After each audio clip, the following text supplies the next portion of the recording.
minutes. We are short in time. I see that Dr. Salmon is already with us. Good afternoon. Thank you for joining us. We'll wait a few more minutes and we'll start.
Shalom again, everyone. My name is Lior Hayat. For those of you who don't know me, I'm the spokesperson of the Israeli Ministry of Foreign Affairs here in Jerusalem. Thank you all for joining us. Since we already have over 150 journalists online, and Dr. Salmon, our guest for today, is short with his time. We'll start immediately. Again, thank you for all of you joining us. I see the chat. I see people from all over the world. For those of you asking if they can record, we are recording that and we'll send you through the embassies and consulate all the information. As most of you know, we started this tradition of international press conferences. The idea was that since we cannot invite people to Israel and we cannot have the journalist delegation coming to Israel, we'll try to bring you pieces of Israel, windows of Israel, if you may, windows to Israel, if you may, that you can keep in touch until we can meet again. We're doing that usually on every Wednesday on 4 p.m. Israel time. But since there is a unique opportunity today, we thought we'll add a press conference, and I'm very happy to see the numbers of journalists. We are 180 now that are interested in the topic of the day. And the topic is the vaccination project in Israel. We have a very special guest with us. Actually, Dr. Asher Salmon is the head of the Department of International Relations of the Israeli Ministry of Health. You all got the information about him. He was our first guest about 6 months ago in our first international press conference we had, and is now here to tell us a little bit about what we have learned here in Israel and what we are still learning, and how can the Israeli experience be relevant to you as well. Dr. Salmon will start with a very short presentation. We'll leave a lot of time for a Q&A afterwards. We'll try to do it as we usually do with the Zoom. We hope the technology will allow it. And I want to thank you, Dr. Salmon, for your time. I know you're very busy. I know that there's a lot of interest around the world, and a lot of people and countries are in direct contact with you. So I leave the floor to you, and afterwards we'll start the Q&A.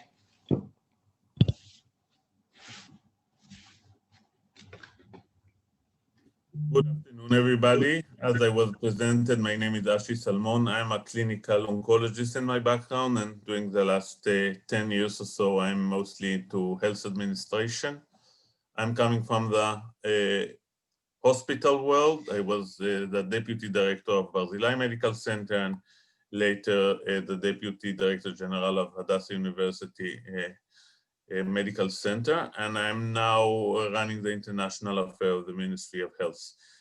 During the COVID-19, which was a tough, I would say challenging, but still extremely interesting year, well, we are now already a year into it, I have to say that I learned a lot about myself, my surrounding, my country, and quite a lot about the world as well.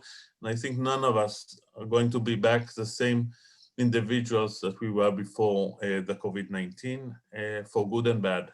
A lot to be said about it, and I guess that maybe should be left for another webinar or a press conference sometime else.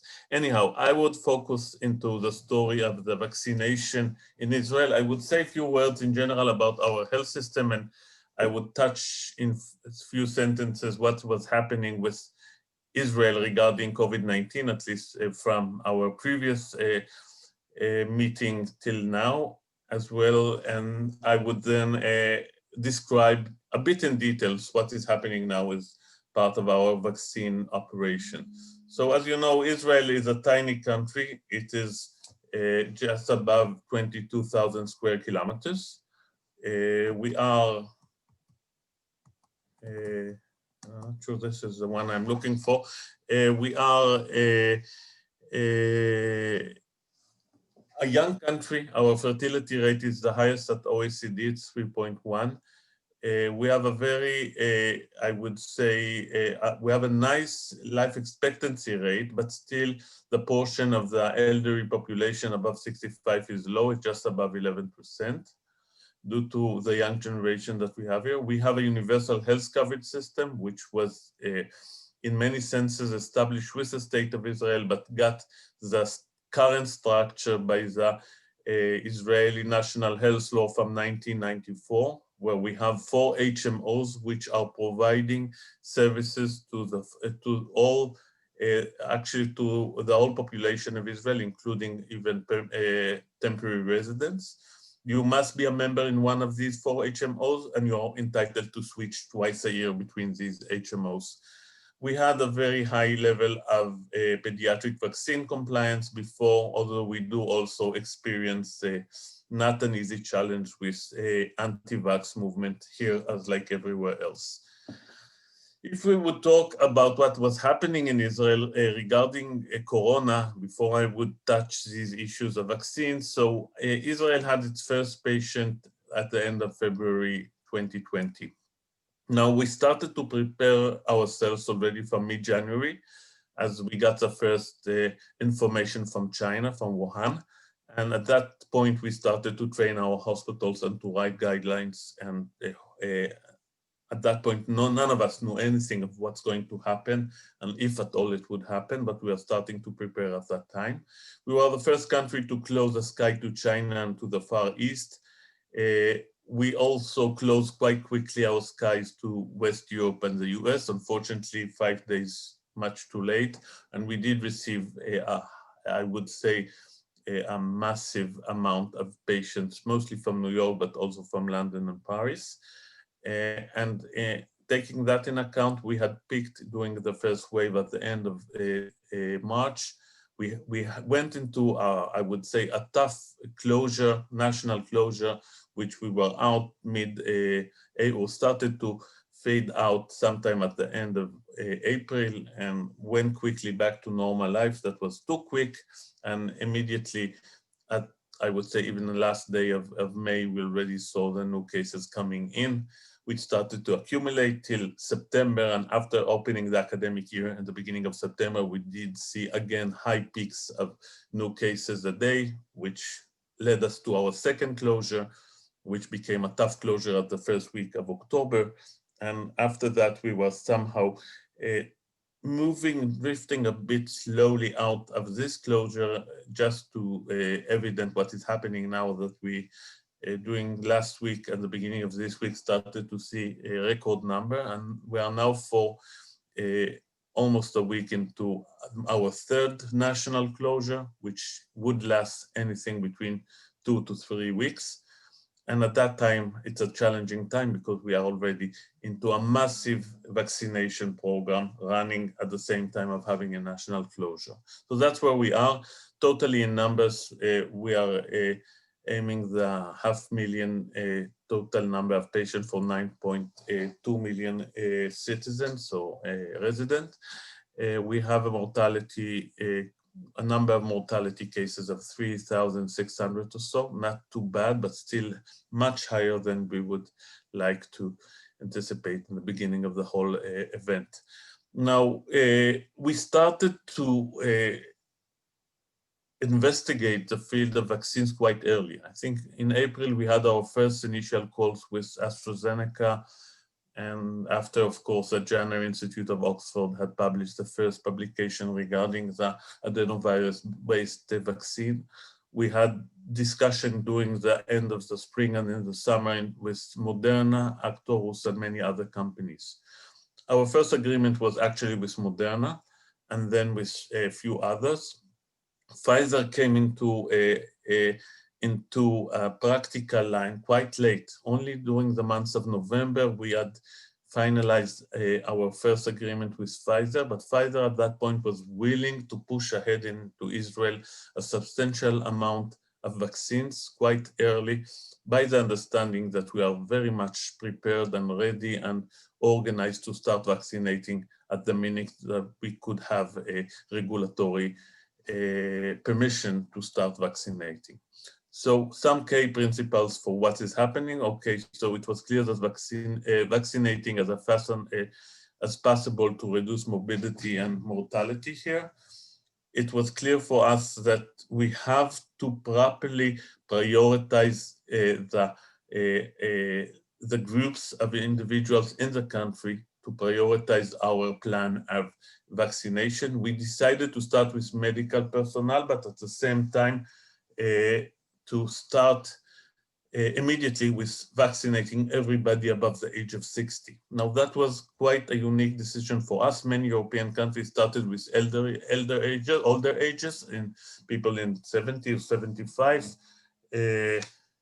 And in that sense, we decided to start with younger ages, as it seems to us that we need to bring a massive volume into the vaccination centers to create this shift of people understanding that it's the right thing to come and be vaccinated. So we started from the age of 60 for everybody.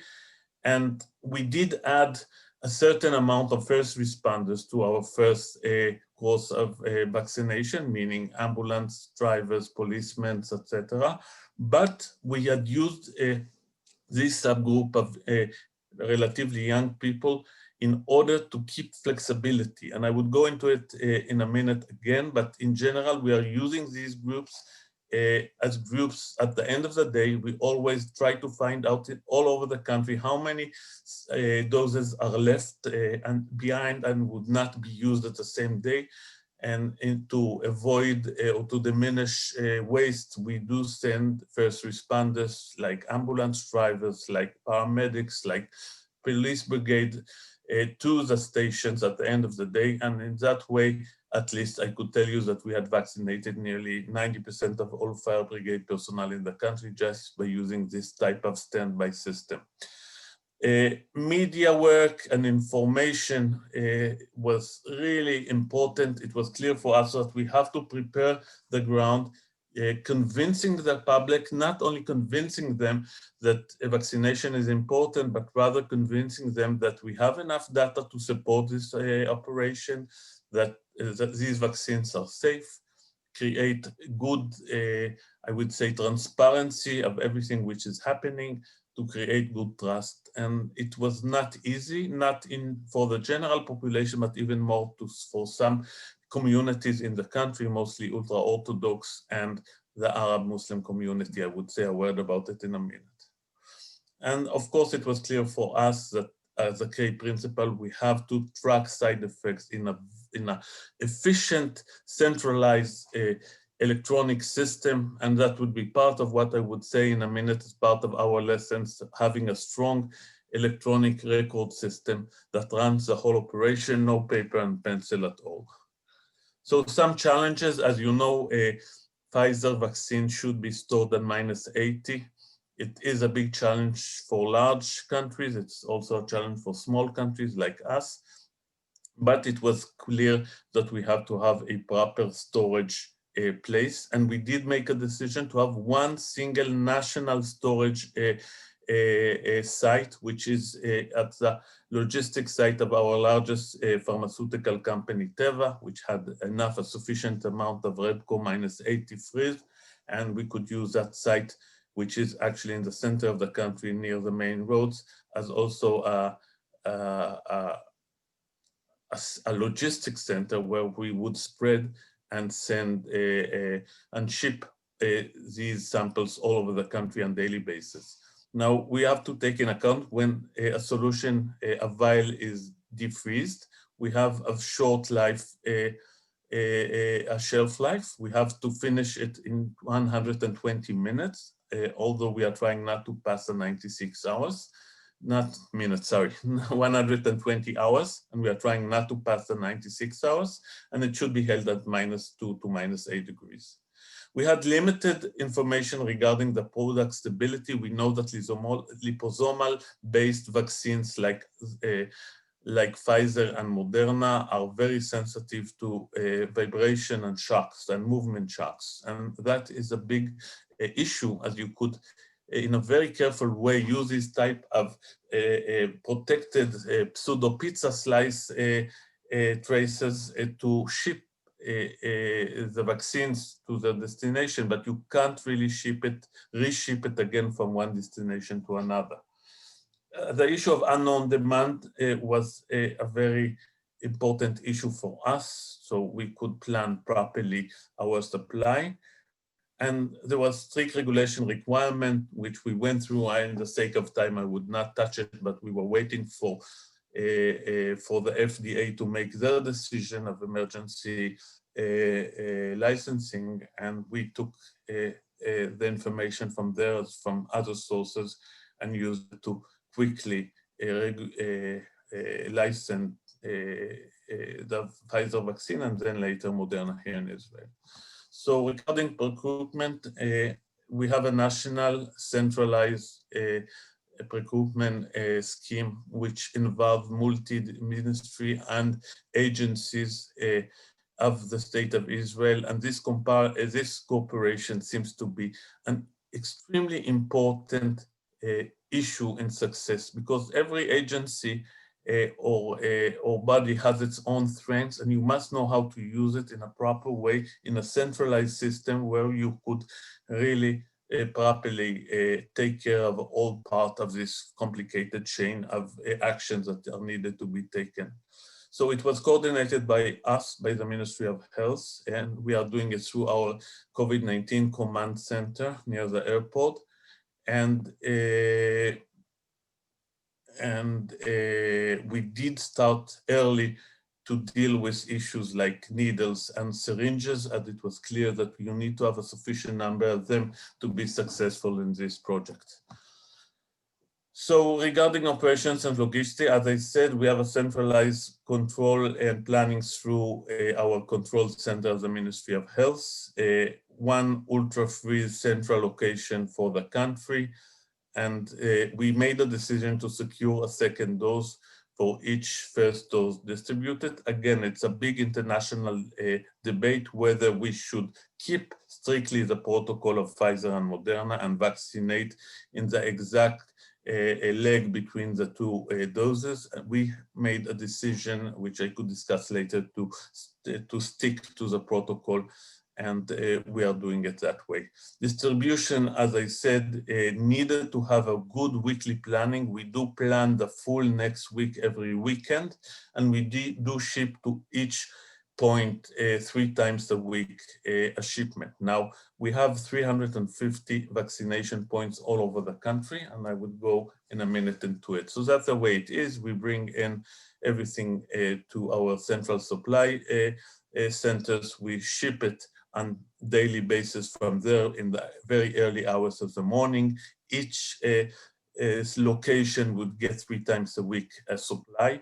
We do vaccinate in large common locations like stadiums, sport arenas, shopping malls, where it could be in big towns that each HMO would open its own center, or in small and remote areas where we convince the HMOs to work together and to open a commune vaccination center for the 4 HMOs. Training of the personnel was made mostly by Zoom. First, we had trained the trainers in each HMO, mostly nurses, but also paramedics. And then each HMO had trained its own full personnel, mostly by remote training. Clinics and community centers had vaccinated as well, and hospital. We asked all public hospitals first to vaccinate their own medical personnel, but then also to assist us in our national effort to vaccinate the population. As time moves, we are putting more emphasis into the community and less into hospital. At the same time, we run a project of outreaching our nursery home. We have more than 600 nursing homes in Israel, and the plan was to reach all of them in 1 month and vaccinate both the elderly population living there as well as the caregivers of these institutions. We are now debating how to vaccinate people at long-term care at home, which are disabled and can't be moved or brought to a vaccination center, and we would start vaccinating them as well, although there are many, I would say, obstacles, mostly when we are dealing with Moderna and Pfizer. Lessons learned. So we needed to create smaller cases for distribution. So the standard Pfizer case is for 960 vaccination doses, meaning it's very large and it is suitable for large places. But if we want to send to a remote place where we have to give just 50 or 60 shots, we had to create small kind of a pizza slice trays to use them as to distribute to these areas. It was evident to us and very clear that we had to create a stable and accurate information system, electronic information system, both to track side effects, to document, and we do document in a way that which is a two-tailed documentation. One, the National Central Registry get the information immediately about every individual which was vaccinated, and at the same time, each patient, each individual would receive to his electronic medical chart a notice that he was vaccinated, and that would immediately create a situation where a text message is sent out to everybody which received a vaccine, telling them, okay, you got your first vaccine, you are welcome to come in 21 days and that time to this and this address and get your second shot as well. And of course,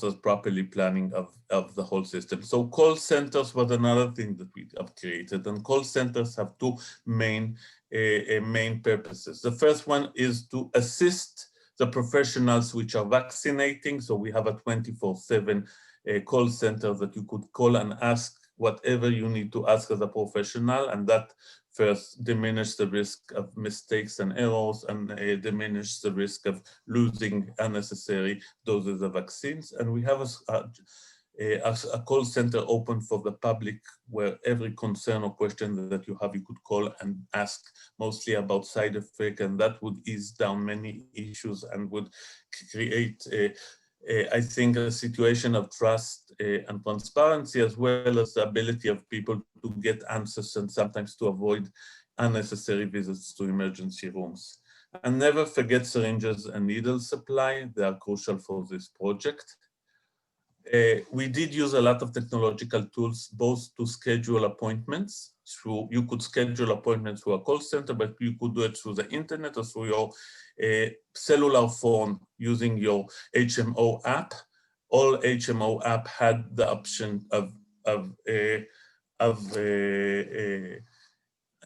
booking a vaccination session for every individual. It is clear that for the elderly population, these tools are not easy to use, so a call center was widely used. And in some communities also, the HMO itself, the local branch of the HMO, the local medical center would call elderly people and invite them actively to come in. We use these apps also to follow up, to send reminders, text reminders to people that they should show up, and also voice reminders to mostly for the elderly population. And it seems to be a very efficient tool.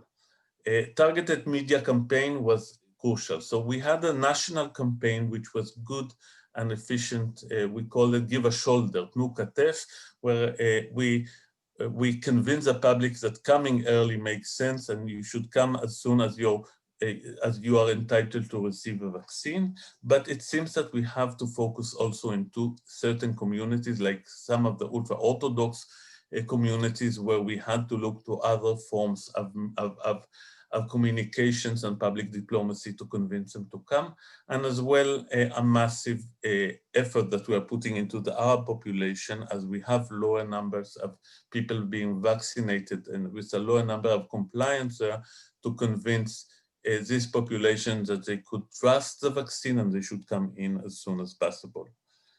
So a lot was done about that, and we did also train EMT and paramedics how to administer the vaccine. It is not part of their usual work, so we had somehow quickly to train them. And in that sense, I think we are still holding quite a nice group of people which are involved in the project. So to sum the numbers till now we have vaccinated around 2 million Israelis. Above 100,000 of them already received their second dose. And we are expecting to run ahead, hopefully to be able till the end of March or mid-April to vaccinate around 70% of our population. So thank you very much, and I'll be happy to take any question. Thank you so much. If you can please stop sharing your view, your okay, so here we are. I'm back with you. Okay, thank you again. This is it was very there was a lot of information, and I know there are a lot of questions that people want to ask. We'll try to do it in an ordinary manner. If you have a question, please raise your hand. I'll unmute you. If you can also send through chat, since you don't have much time, I'll prioritize the people that are with the cameras on. So just basically raise your hand. And I see Paul. Sorry, Paul. Please introduce yourself. Hello. Hi, assuming you can hear me, I'm Paul Cullen. I'm the health editor of the Irish Times newspaper and website in Ireland. Thank you very much for your presentations. A lot of interest in your achievements, obviously here and in other countries. Two quick questions. The two criticisms I hear most often about your achievements are, one, that you paid more money for your vaccines than other countries. Maybe you might talk about that.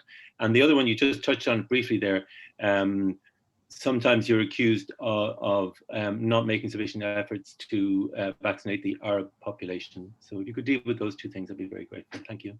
Okay. Regarding the first question, I don't know exactly how much Ireland had paid or going to pay as part of the European Union agreement.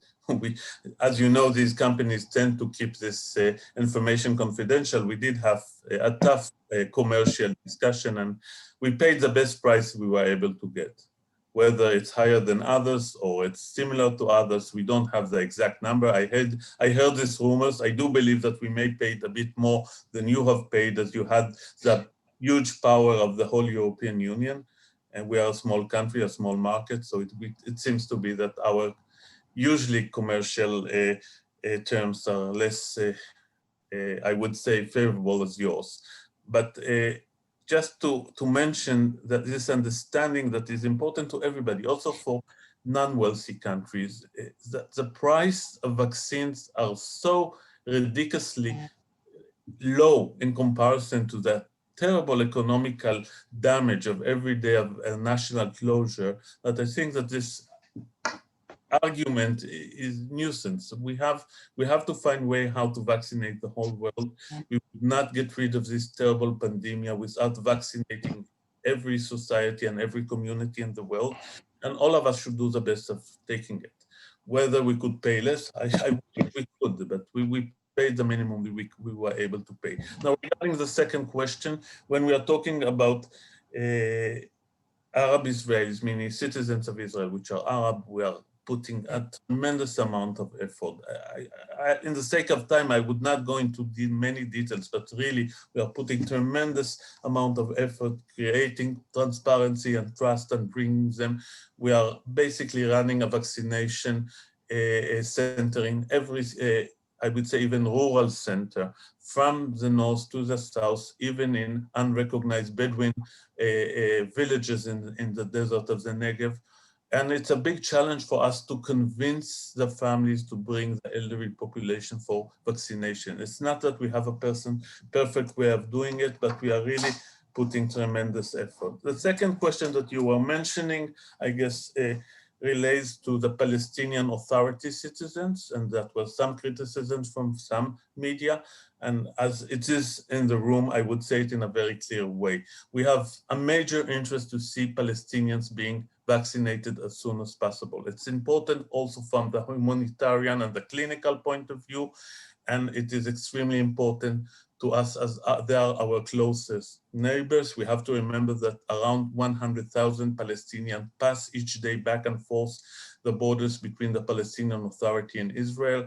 And it's quite clear to all of us that it would be impossible to get rid of this pandemic without seeing the Palestinians being vaccinated. Now, at this point, we are vaccinating Israeli citizens. That is basically what each country would do in first. And we, of course, have first to vaccinate our citizens. But at the same time, we are very much aware about a major effort which is done for the Palestinians. And as much as I know, a big contract would be signed with Gamaleya Russia next week, bringing millions of vaccines, and another good contract, large contract of millions of vaccines are also now almost signed or negotiated with AstraZeneca, meaning that the Palestinians in the next few weeks are going to receive a substantial amount of vaccines. Hopefully, I really hope that they would be the first Arabic community to be fully vaccinated in our close region. I do believe that they will be vaccinated before some of European countries. Thank you, Dr. Salmon. I'll ask Dana Kraslow. Thank you so much. Actually, my reporting name, Dana Arshin, and I'm at Fox 5 in New York.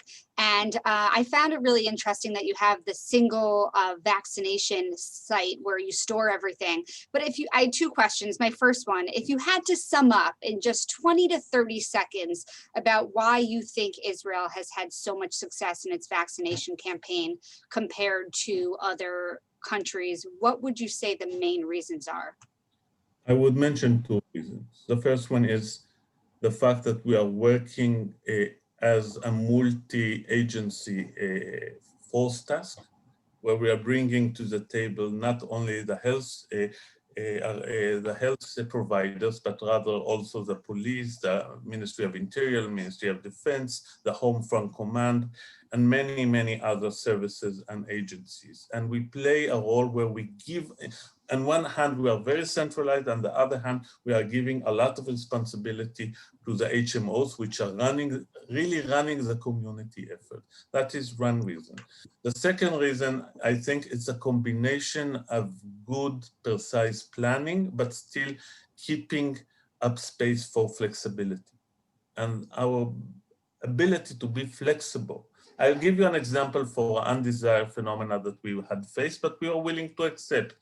In a point, people in some HMOs understood that at the end of the day, there would be maybe spare doses of vaccine. So younger people, which were not entitled at that point to be vaccinated, would at the end of the day and would wait. And we allowed them to be vaccinated. And in that sense, to reduce the risk of waste, but on the other hand, think a psychology of supply and demand have been developed. So this psychology was pushing people to rush to be vaccinated in the idea that we have a sufficient amount now, but who knows what could happen in a few weeks. So it's better to get a vaccine now and not to wait.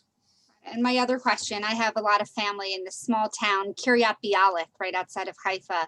And I was speaking to them yesterday and they told me they feel like it's been so successful because, so are the HMOs, if you could explain a little to me, they were saying that every family in Israel belongs to different clinics and they got their text message to their phone directly telling them from their clinic, this is the date that you're going to come and get your shot, and here's the date you're going to come and get your second shot. Can you, is clinic and HMO the same thing? And can you explain a little bit about how the process worked, how they got notified about the first shot, and how they got notified about the second shot? Thank you so much.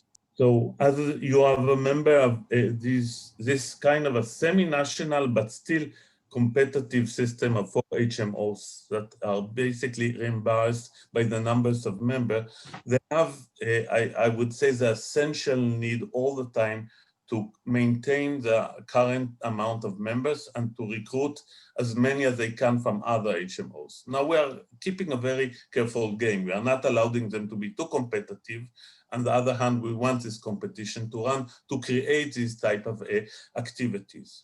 So some of these HMOs, for instance, were allocating all relevant population and proactively reaching them through text messages, through call messages, through phone calls, and convincing the members to come and be vaccinated. Now, when you hear your local doctor or nurse sending you a message or calling you and asking you to come, it is also giving you some sense of confidence that this vaccine is worthwhile and it is safe.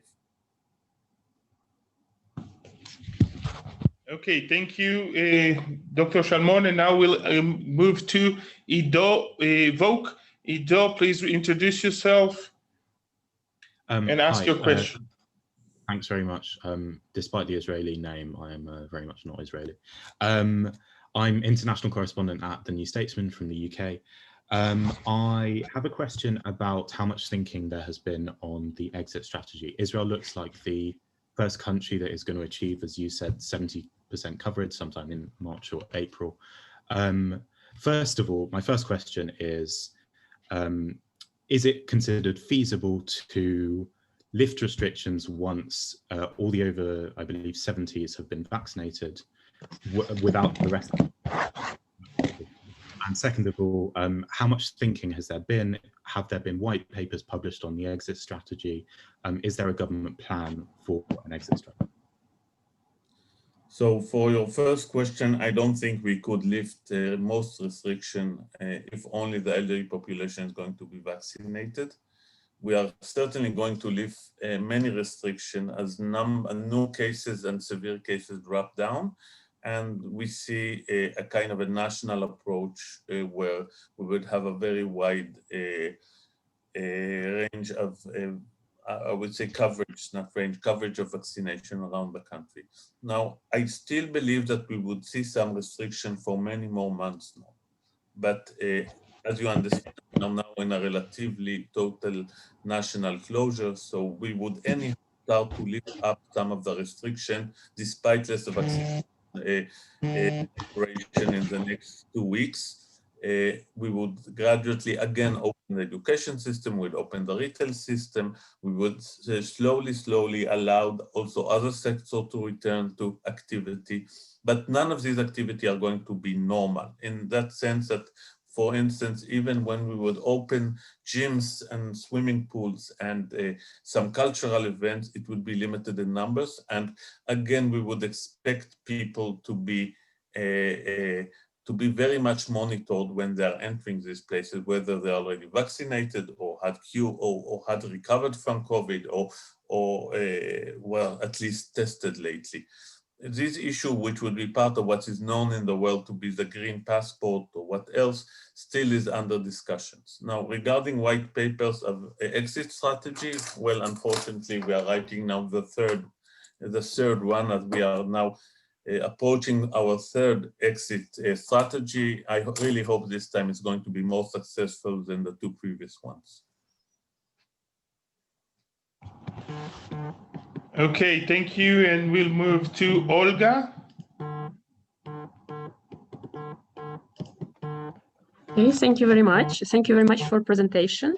I'm representing the National News Agency of Ukraine, Ukrinform, and I will be very pleased if you comment the information that vaccines against COVID-19 were delivered to Ukraine from Israel illegally, since none of the vaccines are registered in Ukraine.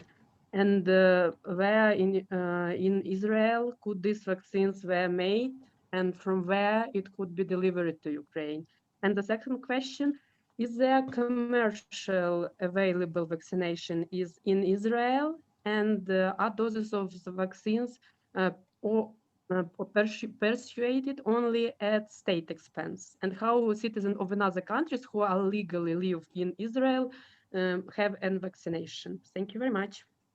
Few complicated questions. Regarding the story with Ukraine, we have only rumors. And I have to say, as much as I could say that our police is investigating into this story, we did not find yet any traces in Israel. So we don't know if it was a real issue of smuggling out vaccines from Israel to the Ukraine, or it was kind of a fraud done internally inside the Ukraine. I do believe that those police authorities of our countries would properly investigate it. If there's something in it, would persecute the criminal, because it's, in our understanding, a real serious crime. Now, and as much as I know till now, we don't know how true is this story, but I guess we will find out in the coming future. Regarding commercially availability, no, the answer is not. We do not believe that ethically or practically it is legitimate now to sell for money these vaccines. So everything is paid by the government, and people are entitled to receive vaccine with no payment, and there's not even a way how to pay, as long as they are part of the relevant vaccinated group. Now, regarding legal and illegal foreign citizens living in Israel, we did vaccinate till now mostly foreign workers working into the long-term care industry, and a few other sectors where we thought there's a high risk and it's worthwhile vaccinating also foreign citizens.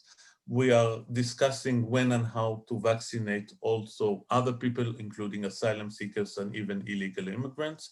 And I do believe that at the end of this operation, everybody which lives permanently in Israel would be vaccinated. We have another phenomenon of people which are not living in Israel trying to come and be vaccinated here. It's a big challenge, and we are still looking for the proper means how to tackle this challenge.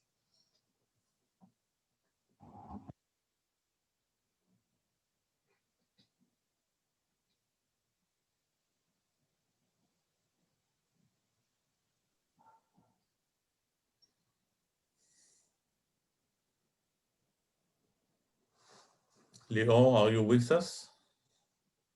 Sorry, I was muted. Please, Muhammad, please unmute yourself and present yourself. Hi, it's Monato Tunji, BBC Arabic in Jerusalem. Thank you for this presentation. I know that you have answered the questions about the Palestinian, but I'm asking specifically about the prisoners, Palestinian, and also the workers that comes through the borders. Do you have any plans to give the vaccine to these people? First of all, the prisoners, secondly, the workers, Palestinian. Okay, good question. Regarding prisoners, absolutely yes. We had published a white paper saying that all prisoners should be vaccinated immediately by the risk groups. And although there was some political issues with that, I could assure you that we are planning to start vaccinating all prisoners, despite their nationality, from the beginning of next week. Regarding workers in Israel, we did vaccinate all workers in the health sector, Palestinians which are working in Israeli hospitals or other health facilities. Regarding Palestinian workers, let's say at the construction industry, our expectation is that the Palestinian Authority would vaccinate them through the vaccines that hopefully would start to be shipped to the West Bank, maybe even sometime next week. Thank you, and we'll move. I can't see the name, but it starts with JPN. I think it's from Japan. The floor is yours. Thank you, Chair. Thank you, Asha, for your very informative presentation. When vaccination is conducted at the individual vaccination site, I think there will be a certain amount of extra dose. In such cases, do you inoculate other than priority people, such as elderly and healthcare professionals? Do you have any rules in such cases? That's my question. Thank you. I'm sorry, I'm not sure I got the point. So if we would have extra vaccines, so who do you ask if we were going to vaccinate? Because the Pfizer vaccine is required a very ultra freezer, and it maybe the time is very quite limited to vaccinate. That's why if time limitation is very tight, so in such cases, if there is enough people who is priority people, such as elderly and healthcare professionals, do you allow to inoculate the ordinary people, for example, very young people or other than ordinary people? Yeah. I think I did explain it. I will try again. In the end of the day, when it seems that we have extra doses of vaccine that could be lost, we are calling first responders like policemen, fire brigades, ambulance drivers, paramedics to come in and to be vaccinated, even if they are young individuals with no risk factors. At the same time, as I have mentioned, we do not encourage, but we are not prohibiting a situation where if some doses are really left at the end of the day and young people come and queue, they are entitled to be vaccinated. Thank you. I know there are a lot of questions in the chat. I'm not sure we have time. We have about 10 more minutes. Please ask a quick question and I'll be with you. Inga, the floor is yours.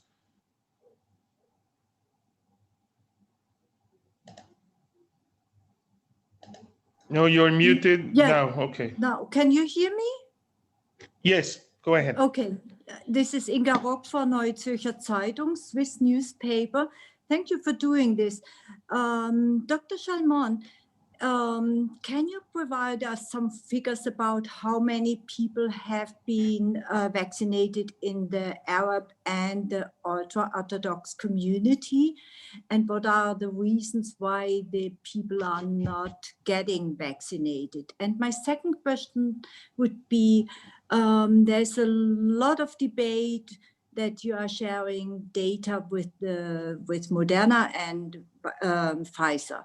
Could you explain what kind of data you are sharing beside gender, age, and maybe ethnicity? Thank you. Okay, I'll try to answer two questions. I don't have exact figures for now, but I would tell you that while in the general public, 70% of 60 and above were vaccinated.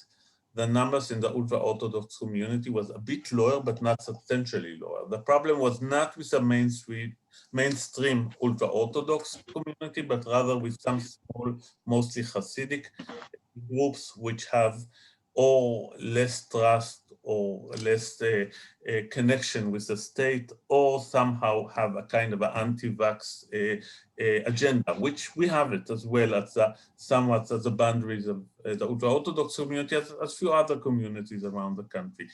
And we did went and tried to tackle it using rabbis, but using also other forms of media. Of course, they are not using TV or they are not using internet, not officially at least. So we went in other means to try and convince them. Regarding the Arab population, again, it's a big difference between, I would say, the main Arab towns in the north of the country and the central of the country, and some Bedouin communities in the desert.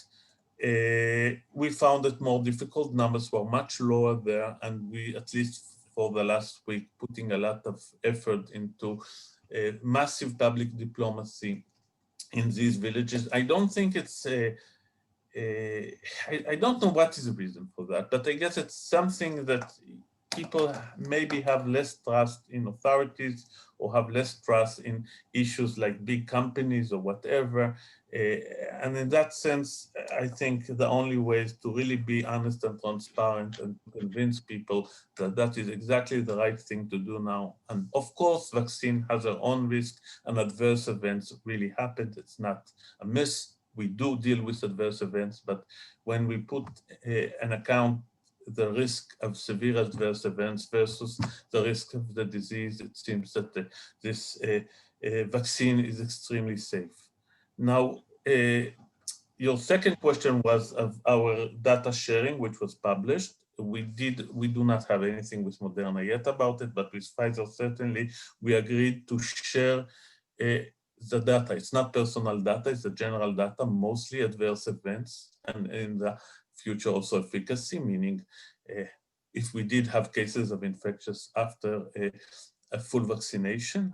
This is a kind of a post-marketing, I would say, study, which is very common, what is called phase 4 trials by the pharmaceutical world, meaning post-marketing trials.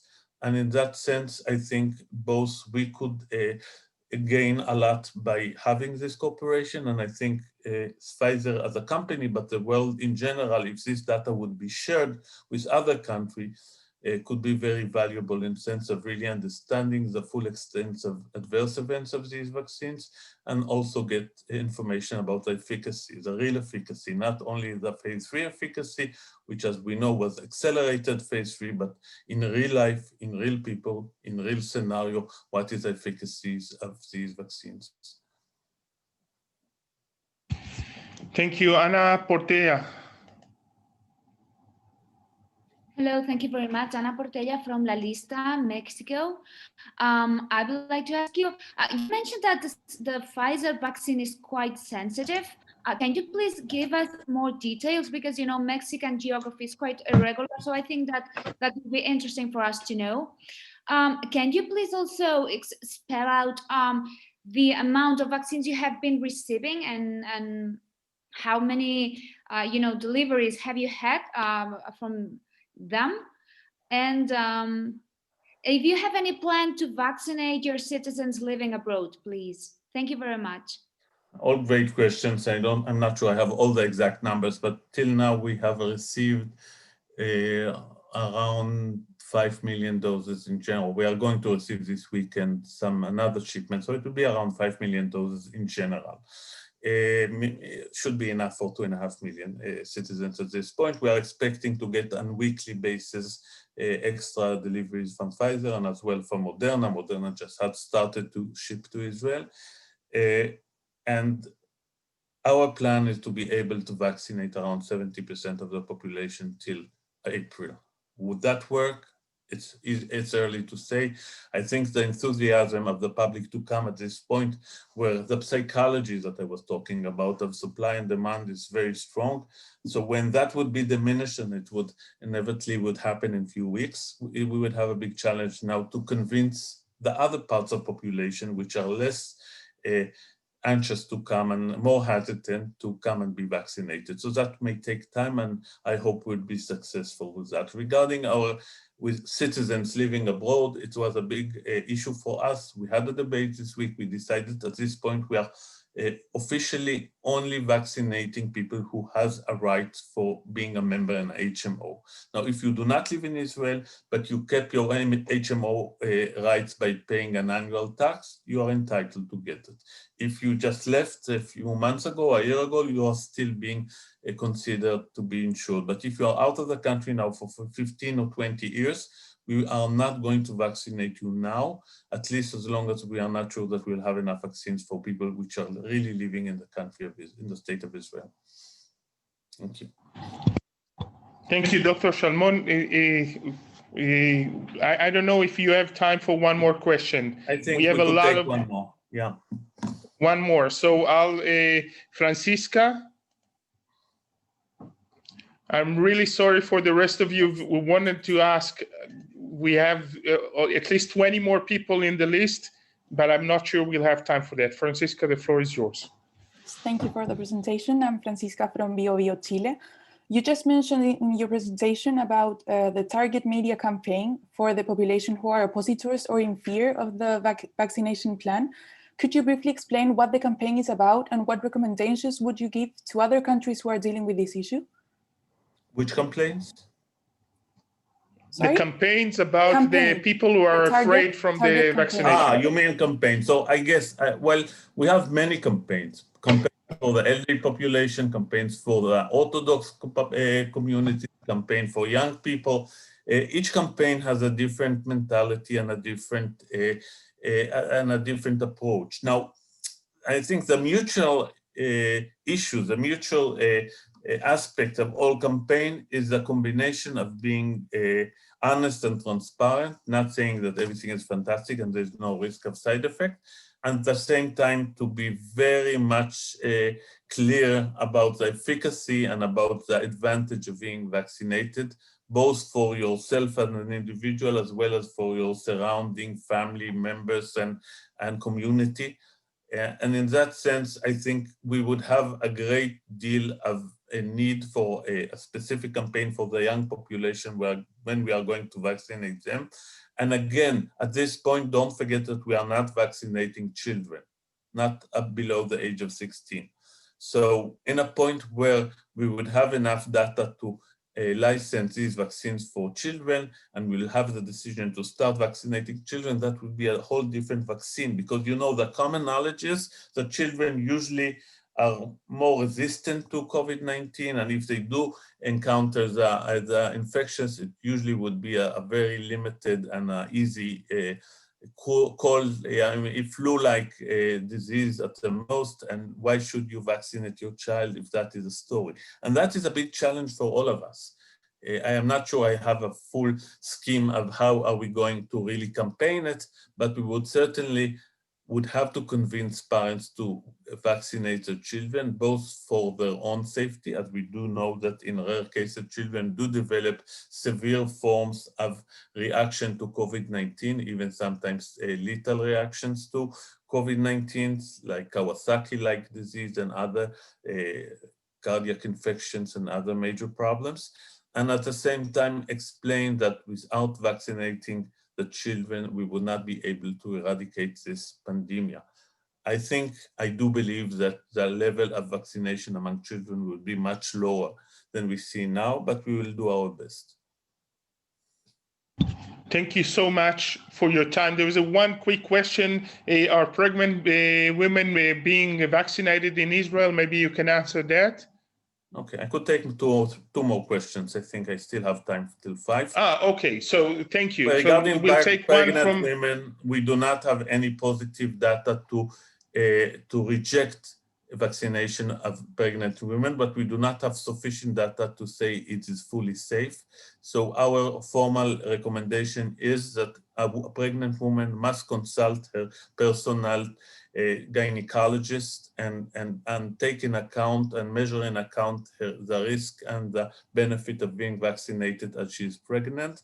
If a woman opts to be vaccinated, we do vaccinate pregnant women. Okay, there's someone by the name of Maganotic. I can't see your full name, but Yes. Hello, my name is my name is Daniel Silva. I'm a journalist from Chile, from Mega Noticias. That's the way to pronounce it, that name. Doctor, thank you for your presentation. Two concepts, just two definitions maybe. I don't quite fully understand the HMO concept figure. That's one. The two, the pizza slide strategy, I didn't also get that. And the third one is, is there been any country from South America that come to you, like approach to you to ask for advice? I would start, I will try to answer those three questions. So the first question was our HMO system. That is a long lecture of at least 1 hour, but in general, HMOs are the health provider to the public. Mm-hmm. So everybody is insured through HMOs. So you must be a member of one of the 4 HMOs, and as I said, you are allowed to switch HMO. Now, HMO take care of your primary health care, usually with their employee doctors in your community, and in every community you have clinics. And they would be also responsible for any reimbursement of treatments, of medications. If you are hospitalized, despite where you are, they will pay the bill. And they basically are in charge of delivering all basket of services. The national basket scheme of health are fully covered, is fully covered by the HMOs. Regarding the pizza tray is a way to diminish vibration of the defreeze vials. As I said, because it's a liposomal solution, never mind what it means, the chemical issue, vibration is very harmful for this solution and could destabilize it. So you use this pizza tray to limit and to diminish the amount of vibration that these vials are going through. Last question was regarding South American countries. So I did speak with Argentina, Chile, Peru, Brazil, who's else, Costa Rica, and I guess few more about our program. Yes, I did. Do we have time for one more? Yes. Pepe? Thank you. This is José Carreño with Salmon de Mexico. My question is very easy, very fast.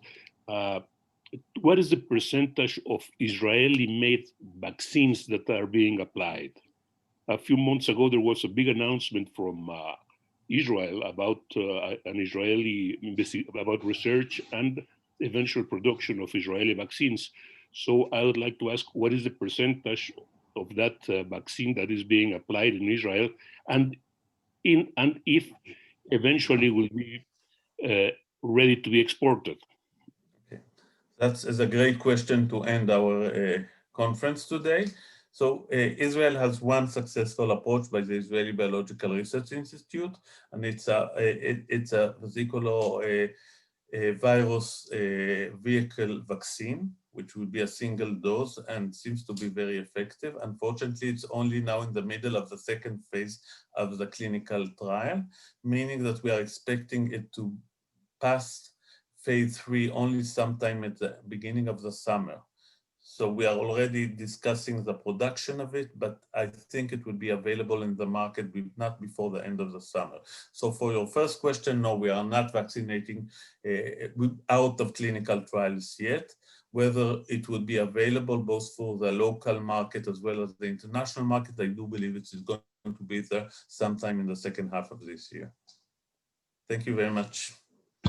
Thank you again. I know you're very busy. You can go. Thank you, all of you, for joining us today. I see there are a lot more questions. I'm very sorry we didn't get to everyone. What I can tell you a few more things. First of all, we'll consider doing another session like this next week. It depends on the agenda of Dr. Salmon. I think that there's a lot of interest in that issue. If you do have further questions, you can send it to your consulate or embassy, and they'll send it to us, and we'll try to answer that through the embassies and consulate directly to you. We are recording this session. You can all get this recording through the embassies and consulate. We'll send them hopefully later on today or tomorrow morning, so you can you'll be able to use this recording. As the Ministry of Foreign Affairs, that we are cooperating very closely with the Ministry of Health and with the other authorities that Dr. Salmon mentioned. One of the ways we have been cooperating is that we, as diplomats, approached the companies, both Pfizer and Moderna and others, early stage to create to start their interaction and the negotiation, and we are very glad to be part of this system that allowed Israel to be one of the first countries to have received the vaccination. That's it for me. Thank you all for joining us. Hopefully, we'll see you soon in our next international press conferences, and obviously here in Israel after the coronavirus crisis will be over. Keep safe, keep healthy, and goodbye from Jerusalem.